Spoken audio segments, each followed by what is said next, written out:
As you know, in many countries, CapCut is a banned application, meaning you can't use it without a VPN. The frustrating part is that even with many VPNs, you still can't bypass the censorship. This is why you're facing the "no internet connection" problem when trying to use CapCut.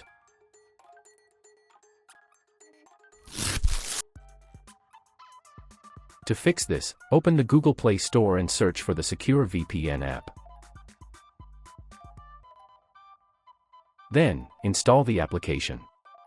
You can also download this application directly from our Telegram channel, the link is in the description. After installation, open Secure VPN and click the Connect button.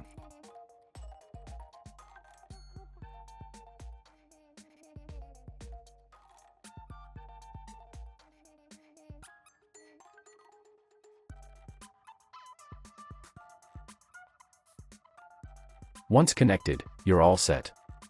Now, reopen the CapCut app, and as you can see, it's working perfectly.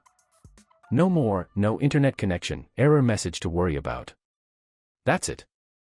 If you found this video helpful, make sure to like, subscribe, and share it with your friends who might be facing the same issue.